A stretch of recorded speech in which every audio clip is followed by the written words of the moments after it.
Hmm. Bonjour à vous. Je vous partage un de mes frères arbres juste à côté de la maison, auprès duquel j'aime bien venir me ressourcer.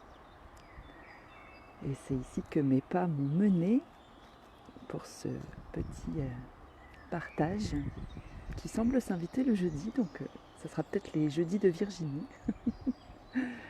Et vous partager mes réflexions et les enseignements que je reçois cette semaine, en semaine 7, je crois. Je suis un petit peu perdue. Donc bienvenue, je vais vous proposer de prendre 3 grandes respirations pour qu'on soit bien dans l'ici et le maintenant avant de démarrer.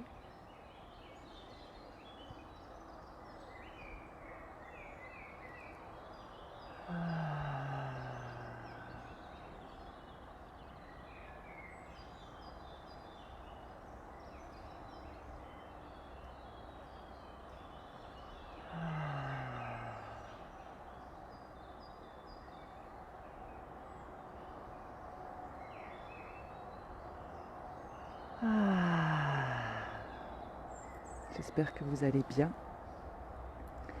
et que vous arrivez à surfer sur la situation.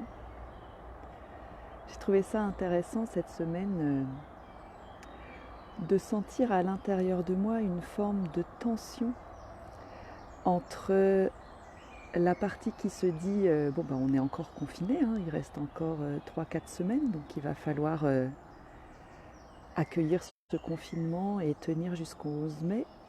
Et l'autre partie de moi qui dit ça y est, c'est bientôt fini, le 11 mai, c'est reparti, et qui est déjà dans l'après. Et c'était très intéressant de voir ces deux énergies en moi qui avaient un petit peu de mal à cohabiter et qui me mettaient dans une forme de schizophrénie ok, on est là maintenant encore dans le confinement et il faut accueillir ça et le vivre au mieux. Et il y a une partie même qui dit qu'il faudrait en profiter pour enfin faire toute cette liste de choses que j'aurais eu à faire dans tout ce temps libre dont je n'ai pas fait grand-chose finalement. Enfin, au regard de la personne en moi qui voudrait que je sois efficace. Et l'autre partie de moi qui a hâte de sortir de chez elle, qui a hâte de retrouver ses amis, qui a hâte d'œuvrer à nouveau et qui est déjà en train de se projeter après le 11 mai et d'avoir envie de prévoir, de planifier, d'organiser comment ça va se passer dans une situation où en fait nous n'avons aucune information de comment ça va être possible, de ce qui va être possible, de comment ça va se passer et de l'ordre dans lequel on va pouvoir faire les choses. Donc c'était intéressant d'être à la fois, pour moi c'est ces énergies yin et yang qui s'invitent et qui avaient un petit peu de mal à cohabiter, et aussi d'observer combien d'avoir une date me remet dans mes tendances de planification, d'organisation, et me fait remonter beaucoup dans mon mental qui essaye d'anticiper, de faire les scénarios et de réfléchir à comment on va faire. En sentant qu'il y a en moi un fort désir d'intégrer ce qui s'est passé pendant ce confinement, de faire mon miel de tout ce que ça a permis de remettre en perspective, de toutes les prises de conscience, de tout ce que j'ai pleinement ressenti que j'avais envie de changer dans ma vie. Et donc en me disant, ok, on va ressortir, on va repartir, j'ai envie de faire des changements, et comment je vais m'y prendre. Et ça a beaucoup activé le hamster et le mental. Et donc le message que je reçois depuis 2 jours, sur lequel j'ai envie de partager avec vous aujourd'hui, c'est renoncer à savoir pour recommencer à sentir. Renoncer à savoir pour recommencer à sentir.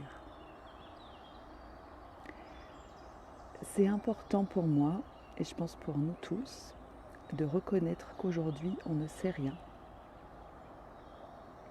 On ne sait rien de ce virus, on ne sait rien réellement de l'impact que le déconfinement pourra avoir, on ne sait pas réellement comment il se transmet, qui tombe malade, qui tombe pas malade, est-ce qu'on a de l'immunité ou pas. On ne sait rien en fait, on ne sait rien, c'est un mystère, on est en train de découvrir mais on ne sait pas. On ne sait pas comment on va pouvoir reprendre notre vie, comment les choses vont se mettre en place, on ne sait pas comment on va retrouver le monde extérieur et nos proches, on ne sait pas comment on va intégrer toute cette période qui a été extrêmement apprenante, tant dans des choses vraiment douloureuses et inconfortables que dans des choses formidables et extatiques.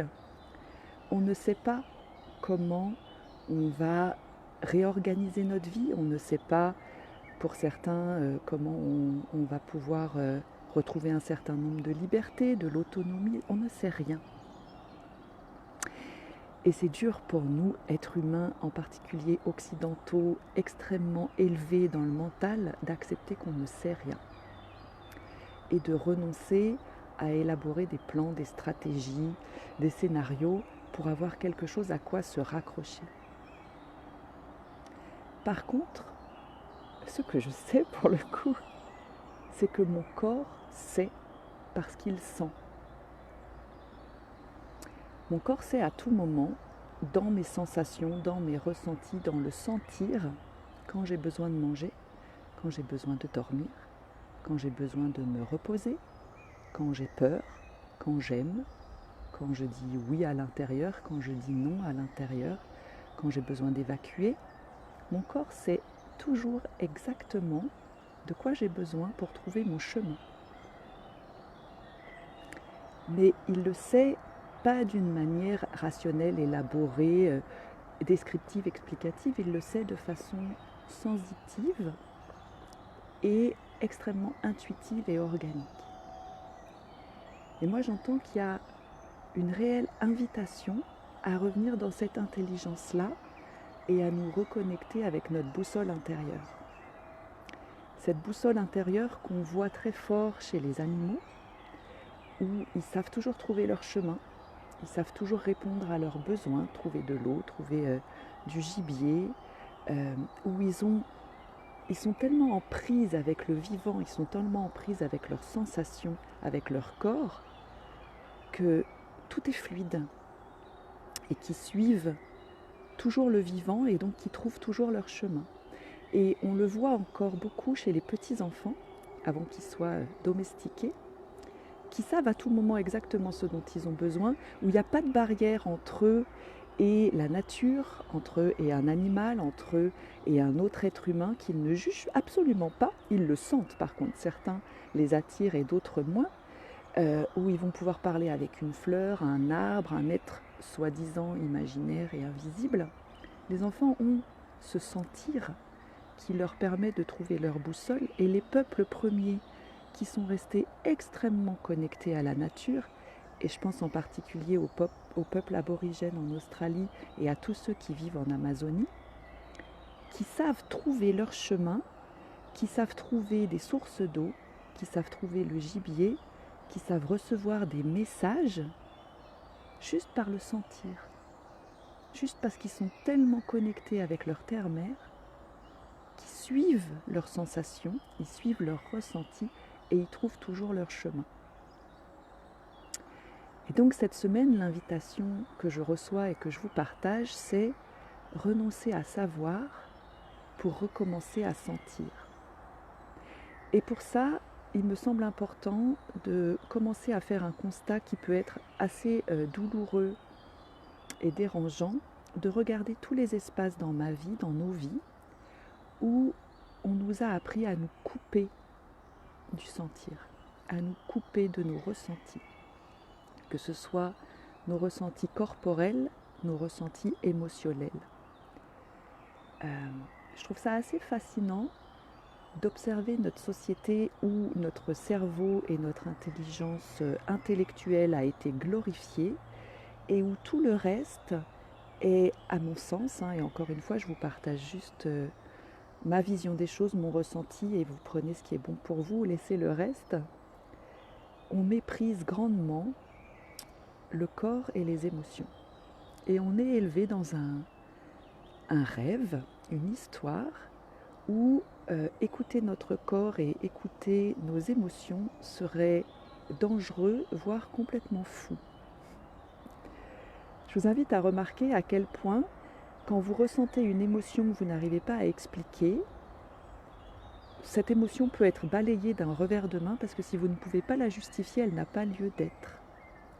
Regardez combien on a été colonisé et domestiqué au point que si on a un ressenti physique qui ne rentre pas dans la sacro-sainte Bible de la médecine officielle et qu'on ne peut pas expliquer vos symptômes, alors cette maladie n'existe pas. C'est fascinant. Regardez combien, quand vous avez un ressenti qui va à l'encontre du rationnel, on essaye de vous convaincre de ne pas le suivre. Je le sens pas. Ben comment ça tu le sens pas? Non, je le sens pas. Bah explique-moi, il doit bien avoir une raison. Non, juste je le sens pas. Donc je vous invite à vraiment regarder avec discernement et beaucoup d'empathie et de compassion la façon dont j'ai été éduquée, chacun de nous a été éduqué à considérer notre corps comme un simple véhicule au service de notre mental et où on nous a découragés de le suivre, de le sentir, de l'écouter, de le respecter et de respecter son rythme. Regardons combien dans cette société, quand mon corps est défaillant, mon premier réflexe, au lieu d'en prendre soin, de l'écouter, d'essayer de comprendre, c'est de le fouetter. T'es fatigué? Bois un café. T'en peux plus? Prends sur toi. T'as mal au genou? Prends un antalgique, ça va aller. On peut avoir cette tendance, je peux avoir cette tendance à ne pas vouloir m'embêter à écouter ce corps qui me ralentit, ne pas vouloir m'embêter à ressentir cet inconfort qui m'empêche d'être efficace, rentable et qui m'empêche d'aller là où je veux aller, là où je pense que c'est important que j'aille. Et je peux avoir aussi cette tendance à ne pas vouloir accueillir mon émotion parce que c'est trop. Parce que cette émotion, elle va me rendre vulnérable et donc dans ma tête, fragile. Parce qu'elle va me faire perdre du temps, parce qu'elle va me faire perdre la face, parce que je ne sais pas quoi en faire. Donc j'observe avec beaucoup d'empathie, beaucoup de tristesse aussi, et étant maman de 3 enfants, je l'ai eu sous les yeux depuis 17 ans, cette tendance à mépriser notre corps, à mépriser nos émotions. J'observe ça et j'y vois une forme de domestication et de lavage de cerveau. Combien nous sommes coupés de notre corps, nous sommes coupés de nos émotions, et tout cela est renforcé, validé, encouragé par notre système. Parce que des gens qui ne sentent pas sont morts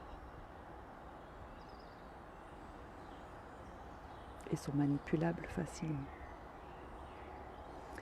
Moi, je trouve ça intéressant dans les semaines qui viennent de voir comment je peux me reconnecter encore et encore à mon ressenti et ouvrir un espace pour apprendre à être avec ce qui est là. Et c'est inconfortable. C'est très inconfortable de ressentir. Surtout qu'on n'a pas été éduqué, qu'on n'a pas appris à le faire, donc on peut se sentir vraiment démuni. Et, à mon sens, c'est là quand on va sentir, ressentir et vraiment être connecté avec ce qui est là dans mon corps qui sait, que je vais trouver ma boussole intérieure et que je vais savoir profondément et pas savoir dans ma tête où est-ce que j'ai besoin d'aller et comment je vais y aller. Comment ce changement que j'appelle de mes voeux va devenir possible. Comment je vais marcher ma parole et comment je vais pouvoir avancer avec ce qui est possible pour moi, là où c'est possible pour moi, en me respectant, en étant connecté avec la nature, comment je vais pouvoir transformer ce que j'ai compris, ce que j'ai envie de changer et le matérialiser. renoncer de savoir pour réapprendre à sentir. Il y a 2 ans, j'ai fait du surf pour la première fois. Et c'est, pour moi, je pensais à ça sous la douche ce matin en réfléchissant à ce que j'allais vous raconter. C'était impressionnant de voir la différence entre ce que nous expliquait l'instructeur sur la plage, avec nos planches sur le sable, comment se mettre dessus, comment se relever, comment être dans la bonne position, comment trouver son équilibre. C'est bon, j'avais compris, je sais. J'ai compris, c'est comme ça et tout. Et de voir l'océan qui me séparait de ce savoir intellectuel quand j'étais sur le sable, une fois que je me suis retrouvée sur la vague. J'ai beau savoir ce que je dois faire, j'ai beau savoir comment ça marche, on pourrait même m'expliquer la physique des vagues et l'inclinaison de la planche et expliquer la vitesse, etc. On sait. Mais quand tu es sur ta planche et qu'il y a une vague qui arrive et que tu ne l'as jamais fait, eh ben tu sais pas. Et la seule façon de commencer à y arriver, c'est d'écouter ton corps. C'est de sentir dans mon corps où est mon point d'équilibre, c'est de sentir dans mes pieds comment je trouve un point d'appui, c'est sentir dans mon cœur, oh là là, non là j'ai peur, c'est trop, redescend, c'est sentir la vague, c'est sentir sa puissance, c'est revenir pleinement dans l'instant pour surfer. Et les surfeurs sont des incroyables méditants. Ce sont des personnes qui sont capables d'être tellement accrochés à l'instant présent dans leurs sensations qu'ils arrivent à partir avec la vague et qu'ils arrivent à surfer avec la vie en fait. Et j'ai trouvé cette expérience extraordinaire parce que j'ai vu ma résistance au début. Ah, j'y arrive pas, ça m'énerve. Et à la fin, au bout de quelques minutes où j'ai vu que de toute façon j'étais moins forte, hein. L'océan est beaucoup plus fort que moi, c'est devenu tellement drôle. J'avais une amie qui était avec moi, qui était restée sur la plage, elle me disait « Mais je t'entendais hurler de rire à l'autre bout de la plage parce que c'est devenu tellement drôle d'apprendre à surfer, d'être dans mes sensations, ça devenait drôle. » Et ça, on le retrouve aussi chez les enfants qui apprennent à rouler, qui apprennent à marcher, qui apprennent à faire du vélo. Il y a ce « Oh !» Et donc, j'ai envie d'être avec cette image de demain, après le confinement, est-ce que je peux continuer à me sentir comme une apprenante qui va surfer sur la vague, qui n'a aucune idée? Elle a quelques idées intellectuelles de comment ça pourrait être, comment ça devrait être, comment ça pourrait se passer. Et en vrai, je ne sais rien du tout. Par contre, ce que je sais, c'est que mon corps a la capacité d'apprendre à surfer. C'est que si j'écoute mon corps, je vais quand même me prendre quelques gamelles, hein. C'est inévitable. Parce que je vais faire quelque chose que j'ai jamais fait. Parce que je vais me retrouver dans un monde qui n'a jamais existé. Parce que je vais avoir à faire les choses d'une façon absolument novatrice, absolument inédite.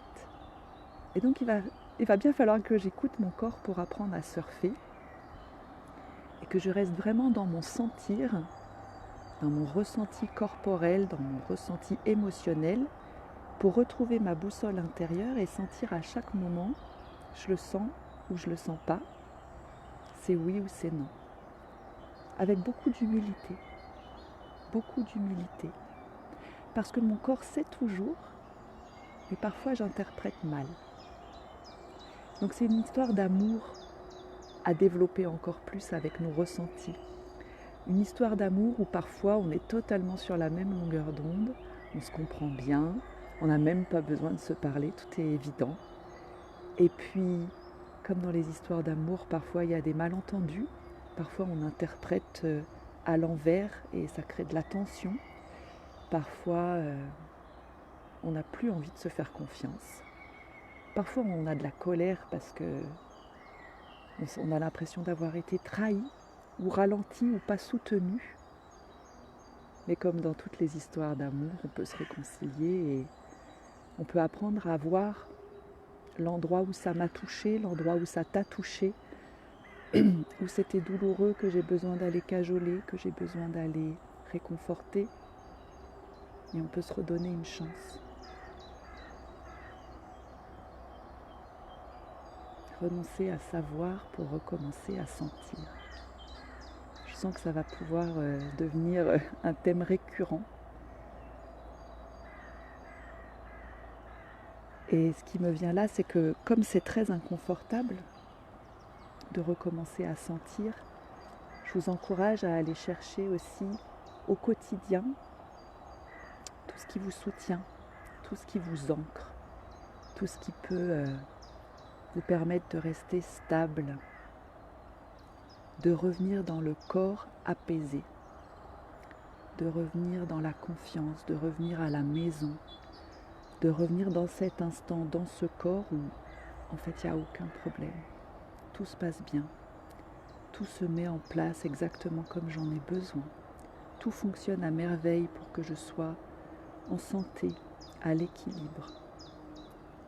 Et de sentir quand je suis trop activée que j'ai pas non plus besoin de m'en demander trop. Mon enseignant Yakov nous rappelle régulièrement que l'esprit voyage à la vitesse de la lumière et le corps voyage à la vitesse du son. Et qu'il est important qu'on développe cette humilité que ce que j'ai compris dans ma tête, dans ma conscience, va peut-être mettre des années à se matérialiser dans mon corps, dans mes habitudes, dans mes comportements. Et que ça va se faire parce que je vais développer cette capacité à écouter, parce que je vais développer cette capacité à ressentir, à suivre mon ressenti, à suivre mon intuition, à suivre ma boussole intérieure, et que petit à petit, ça va rééduquer mon système qui jusqu'à présent est peut-être plus habitué à chercher à comprendre que de chercher à sentir et à suivre. Donc c'est un chemin assez extraordinaire et enthousiasmant qui nous est proposé, je trouve, qui peut faire peur, parce qu'on a toujours un peu peur quand on fait quelque chose qu'on n'a jamais fait avant, parce que c'est pas facile de trouver le courage de le faire et l'humilité d'essayer, parce que c'est inconfortable, et je pense que je ferai une prochaine vidéo sur l'inconfort. Et en même temps, est-ce qu'on a le choix ? Oui, on a le choix évidemment, mais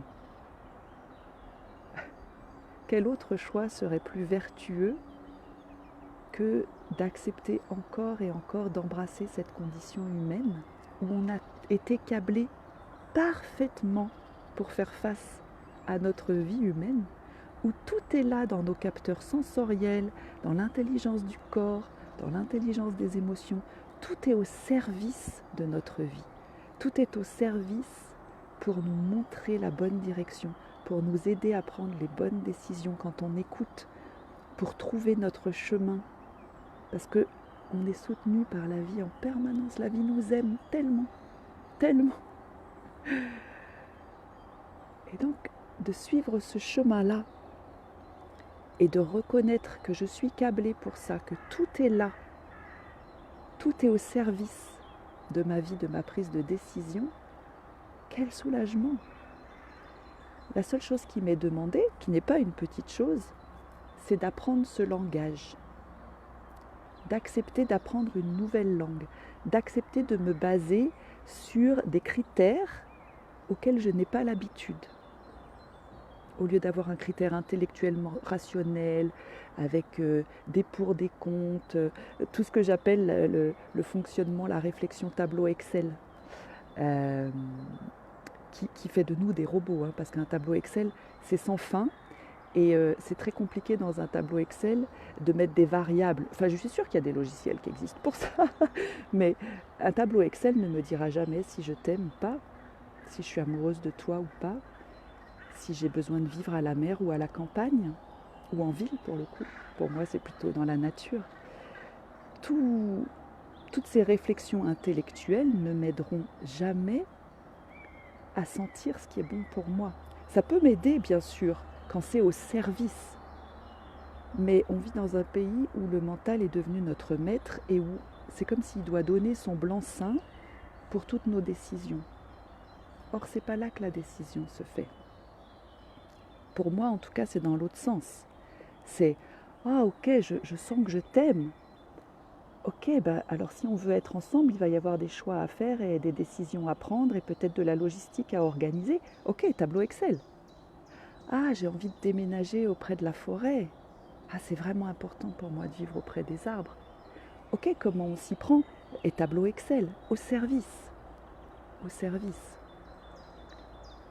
Mais à la base, c'est bien en écoutant mon corps, mes sensations, en écoutant cette intelligence de la vie en moi, que je trouve ma direction.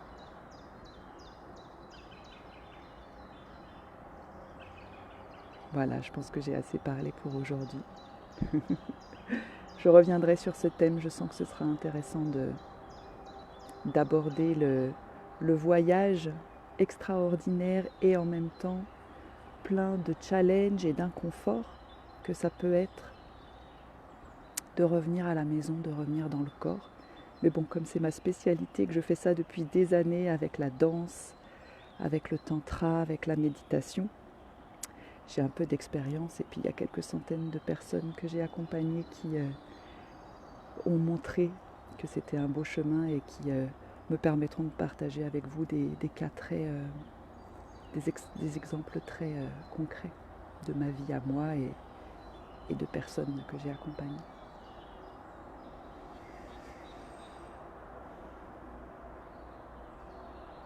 Donc je vous remercie vraiment d'être là, je vous remercie pour votre écoute. Je vous invite à sentir cette semaine et dans les semaines à venir où est votre boussole intérieure, un peu comme tous ces oiseaux migrateurs.